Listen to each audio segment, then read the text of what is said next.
இந்த வீடியோவில் நாம இன்னைக்கு பார்க்க போகிற டாபிக் கிளாஸ் 8ல் இருக்கக்கூடிய ஐ டூ ஹேட் அ ட்ரீம் அப்படின்ற சாப்டர் தான் எக்ஸ்பிளைன் பண்ண போகிறோம். நம்ம சப்ஸ்கிரைபரில் 2-3 பேர் பர்டிகுலர் அந்த சாப்டர் எக்ஸ்பிளைன் பண்ணுங்க அப்படின்னு கேட்டிருந்தாங்க. ஸோ அவங்களுக்காக ஸ்பெஷலாக இந்த வீடியோ. இந்த ஸ்டோரி யாரை பற்றி அப்படின்னு பார்த்தா டாக்டர் வர்கீஸ் குரைன் அப்படின்றவங்க. அவங்க வந்து ஒரு லெட்டர் ஒன்று வந்து எழுதுறாங்க. அவங்களோட சித்தார்த் அப்படின்ற தன்னோட கிராண்ட்சனுக்காக பேரனுக்காக எழுதுறாங்க. சரி, யார் இந்த டாக்டர் வர்கீஸ் குரைன் அப்படின்னு பார்த்தா இவரை வந்து இந்தியாவோட அந்த வேர்ல்ட் லார்ஜஸ்ட் மில்க் ப்ரொடக்ஷன் வந்து நம்ம கண்ட்ரியாக மாற்றினதுல இவருக்கும் ஒரு பெரு பங்கு இருக்குது அப்படின்னு சொல்லலாம். ஸோ அதனால் இவரை வந்து ஃபாதர் ஆஃப் ஒயிட் ரெவல்யூஷன் அப்படின்னு சொல்லுவாங்க. மில்க் மேன் ஆஃப் இந்தியா அப்படின்னு கூட நம்மளோட வர்கீஸ் குரைனை பற்றி சொல்லுவாங்களாம். அந்த அளவுக்கு ஒரு புரட்சி பண்ண ஆள் அப்படின்ற மாதிரி வந்து சொல்லலாம். ஸோ இவர் இந்த லெட்டரில் வந்து தன்னோட பேரனுக்கு வந்து எழுதுறாங்க இல்லையா. ஸோ எந்த இயரில் எழுதுறாங்கன்னு அப்படின்னு பார்த்தா 2005 எழுதுறாங்க. ஸோ என்ன எழுதுறாங்க அப்படின்னு பார்த்தா இவரோட அந்த லைஃப்பில் உண்டான எக்ஸ்பீரியன்ஸ் எழுதுறாங்க. ஸோ அவங்களோட தாட்டு அட்வைசஸ் நிறையா வந்து அவங்களோட கிராண்ட்சன் சித்தார்த்துக்கு வந்து பண்ணுறாங்க. ஸோ எந்த டோனில் ரொம்ப வார்மான டோனில் வந்து எழுதுறாங்க. ஸோ அவரோட அந்த லெட்டர் எழுதுறதுலேயே எவ்வளோ அளவுக்குள்ள லவ்விங்கோட கேரிங்கோட தன்னோட பேரனுக்கு எழுதுறாரு அப்படிங்கிறது தெரியும். சரியா, இந்த லெட்டர் வந்து இப்போ அந்த பையன் புரிஞ்சுக்கலனாலும் சரி, அந்த பையன் ஒரு கட்டத்தில் வளருவான் இல்லையா ஃப்யூச்சரில். ஸோ அப்படி வளரும் போது மறுபடியும் இந்த லெட்டரை எடுத்து பார்க்கும்போது இவர் வந்து என்ன ஒரு ட்ரெஷரான ஒரு வார்த்தைகள்லாம் எழுதியிருக்காங்க, இவங்களோட வாழ்க்கையில் என்னெல்லாம் ஷேர் பண்ணியிருக்காங்க அப்படின்ற வார்த்தைகள் வந்து கண்டிப்பாக சித்தார்த்துக்கு வந்து புரியும் அப்படின்னு பிலீவ் பண்ணுறாங்க. ஸோ இந்த ஸ்டார்டிங்லேயே அந்த லெட்டர் எழுதுறாரு இல்லையா, ஸ்டார்டிங்லேயே இந்த beginning of the letter. So லெட்டரை வந்து எழுதுகிற ஸ்டார்டிங்லேயே டாக்டர் குரின் இருக்காங்க இல்லையா, டாக்டர் வர்கீஸ். ஸோ இவங்க வந்து எக்ஸ்பிளைன் பண்ணுறாங்க எதுக்காக இந்த லெட்டர் எழுதுறது அப்படிங்கிறது ரொம்ப ஸ்பெஷல் அப்படின்ற மாதிரி. இந்த காலகட்டத்திலலாம் மக்களை வந்து ஃபோனில் பேசுகிறதுக்கு ரொம்ப வந்து விரும்புகிறாங்க. இப்போ ஒரு நினச்சாவே டக்குன்னு ஃபோன் கால் எடுத்து பேசுகிறாங்க. அந்த மாதிரி இன்ஸ்டன்ட் மெசேஜ் பண்ணுறதுல ரொம்ப இதாக இருக்காங்க. ஆனால் அந்த லெட்டர் எழுதுறது அப்படின்ற ஒரு ஃபீலிங்கே வந்து தனி தான். இவரை பொறுத்த வரைக்கும் லெட்டர் எழுதுறது, இந்த லெட்டர் ரைட்டிங் அப்படிங்கிறது ஒரு வித்தியாசமான ஒரு அனுபவமாக இருக்குது அப்படின்ற மாதிரி வந்து சொல்லலாம் அப்படின்ற மாதிரி எழுதுறாரு. ஏன்னா ஒரு லெட்டர் வந்து ஒரு மக்களுக்கு வந்து ஒரு புரியுமா, பாஸ்ட் லைஃப் எப்படி இருந்துச்சு அப்படின்ட்டுன்னு ரொம்ப நாள் கழிச்சு அந்த லெட்டர் வந்து படித்து பார்த்தாலும் அந்த எக்ஸ்பீரியன்ஸ் வந்து சூப்பராக இருக்கும் அப்படின்ற மாதிரி வந்து சொல்கிறாரு. இப்போ தன்னோட சித்தார்த் வந்து இப்போ படித்து பார்த்தாலும் ஃப்யூச்சரில் கொஞ்சம் வருஷம் கழித்து இந்த லெட்டரை படித்து பார்க்கும்போது இவர் வந்து புரிய வருமா, நீ வந்து புரிஞ்சுப்ப நான் ஏன் வந்து அந்த என்னோட வாழ்க்கையை வந்து முற்றிலுமாக அந்த ஃபார்மர்ஸ்க்கு வந்து சர்வீஸ் பண்ணுறதுக்கு ஸ்டார்ட் பண்ண அப்படின்னு நீ புரிஞ்சுப்ப அப்படின்ற மாதிரி இந்த லெட்டரில் வந்து எழுதுறாங்க. மறுபடியும் இவர் என்ன எழுதுறாரு அப்படின்னு பார்த்தா இவர் சின்ன பையனாக இருக்கும்போது யார் நம்மளோட வர்கீஸ் இருக்காங்க இல்லையா. ஸோ இவங்க சின்ன பையனாக இருக்கும்போது தான் இந்தியாவுக்கு வந்து இண்டிபெண்ட் ஆச்சு, சுதந்திரம் வந்து உண்டாச்சு. அப்போ நிறைய பீப்புள் வந்து என்ன பண்ணாங்க அப்படின்னா இந்தியாவை வந்து ஒரு புது கண்ட்ரியாக ஒரு பெட்டர் நேஷனாக உருவாக்கணும் அப்படின்னு நிறைய பேர் பாடுபட்டாங்க.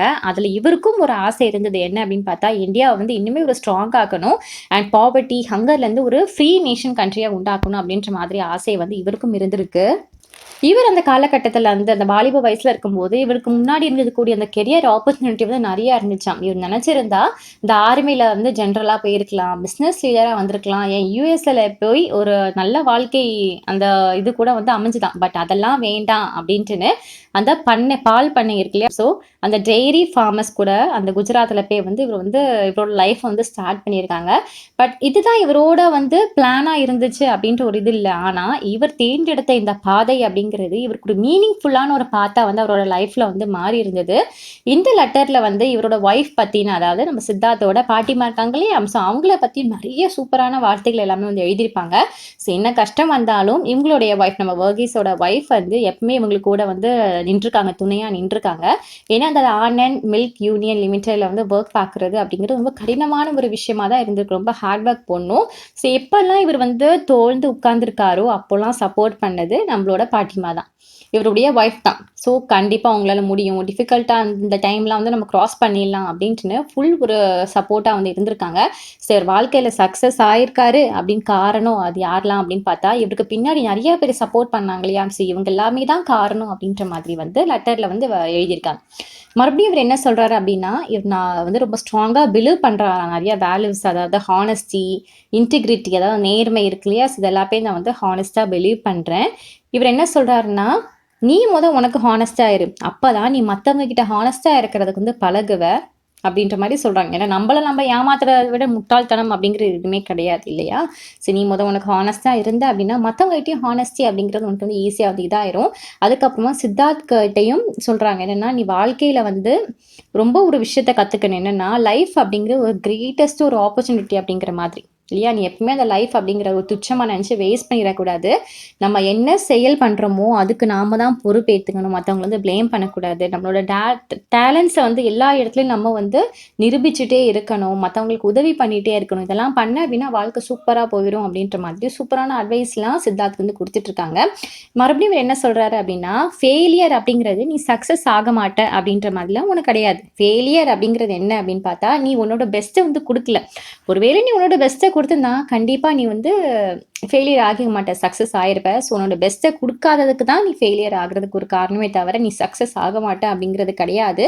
அவர் இன்னொன்று அட்வைஸ் என்ன பண்ணுறாங்க அப்படின்னு பார்த்தா, நீ மற்றவங்களுக்கு டெய்லி உன்னோட லைஃப்பில் ஒரு மாதம் ஒரு தடவை தான் ஹெல்ப் பண்ணுவேன் அப்படிலாம் கிடையாது. போகிற போக்கில் அப்படியே ஒரு டெய்லி லைஃப்பில் மற்றவங்களுக்கு உதவி அப்படிங்கிறது நீ பண்ணிகிட்டே இருக்கணும். அதாவது உதவி இந்த சென்ஸ் ரொம்ப பெரிய பெரிய உதவி அப்படின்றதுலாம் கிடையாது.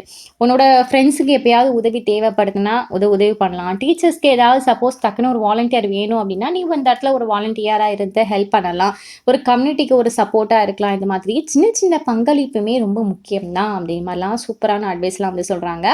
மறுபடியும் இவர் வந்து ஒரு விஷயத்தை வந்து ரிமைண்ட் பண்ணுறாங்க. என்ன அப்படின்னா, சித்தார்த்துக்கு லைஃப் அப்படிங்கிறது ஒரு பெர்ஃபெக்டான விஷயம் அப்படின்னு நம்மள வந்து சொல்லவே முடியாது. பெர்ஃபெக்டாக தான் போகும், நம்ம பிளான் பண்ண மாதிரி தான் போகும் அப்படின்றதெல்லாம் கிடையாது. சில சமயம் தப்பாக போகிறதுக்கும் நிறைய வாய்ப்புகள் இருக்குது. ஓகே, ஏதோ போகுது அப்படின்ற மாதிரிக்கும் நிறைய வாய்ப்புகள் இருக்குது. மக்கள் நிறைய பேர் என்ன நினைக்கிறாங்க அப்படின்னா, மற்றவங்க லைஃப்பை பார்த்து அவங்க எவ்வளோ சந்தோஷமாக இருக்காங்களே, எவ்வளோ ஹாப்பியாக இருக்காங்களா, நம்ம லைஃப் ஏன் அப்படி இல்லை அப்படின்ற மாதிரி நினைக்கிறாங்க. பட் அது தப்பான விஷயம். அது வந்து உண்மை அப்படிங்கிறது கிடையாது. அவங்க பார்க்குறது மற்ற எல்லாமே சந்தோஷமாக இருக்காங்க அப்படிங்கிறதுலாம் வந்து உண்மை கிடையாது. ஏன்னா எல்லாருக்குமே ஒவ்வொரு ப்ராப்ளம் இருக்கும். ஒரு ப்ராப்ளம் அப்படிங்கிறது வேறுபடும். சில பேருக்கு காசு ப்ராப்ளமாக இருக்கும், சில பேருக்கு ரிலேஷன்ஷிப் ப்ராப்ளமாக இருக்கும், சில பேருக்கு வாழ்கிறதே ப்ராப்ளமாக இருக்கும். ஸோ இதே மாதிரி ப்ராப்ளம் அப்படின்றது ஒவ்வொருத்தவங்களுக்கும் வேரி ஆகும்.